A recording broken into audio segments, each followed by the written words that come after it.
The Duchess of Sussex was joined by Margaret Cho and Lisa Ling to break down the trope of the Dragon Lady on archetypes. Meghan Markle's podcast is back. We all get to define ourselves as we see fit, the Duchess of Sussex shared in this week's episode. After a hiatus in releasing new episodes of Archetypes following the death of Queen Elizabeth on September 8, Spotify dropped the latest edition of the Duchess of Sussex's podcast on Tuesday. Margaret Cho and Lisa Ling joined Meghan to break down the trope of the Dragon Lady.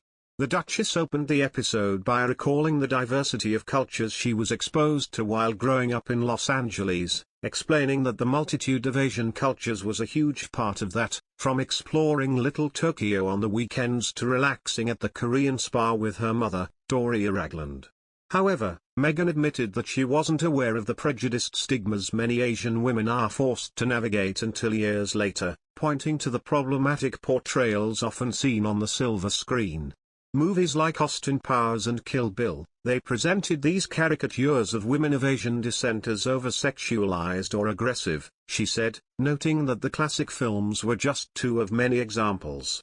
This toxic stereotyping of women of Asian descent. This doesn't just end once the credits roll, she continued. Welcoming Cho to break down the Dragon Lady trope, the 53-year-old actress, activist and comedian said the archetype stems from the fantasy of Orientalism. It's similar to the femme fatale. A woman who is beautiful and deadly. Because we can't just be beautiful. We have to have, like it has to come at a cost, and it's kind of like, evil queen adjacent. But it's also so pinned to this idea that Asianness is an inherent threat. That our foreignness is somehow gonna get ya, Cho said.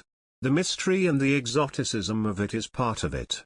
And unfortunately, that trope has really stuck to film, but also to Asian American women or Asian women.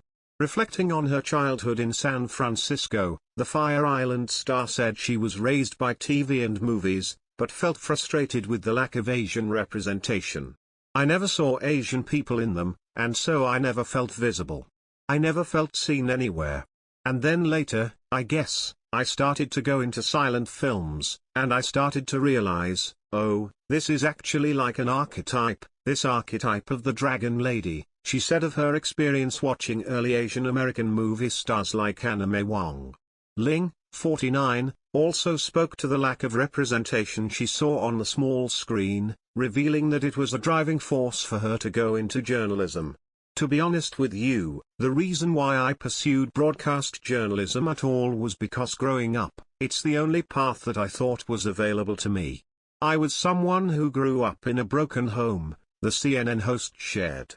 My parents were divorced when I was 7, and the television was always on in my home. It was like my favorite babysitter.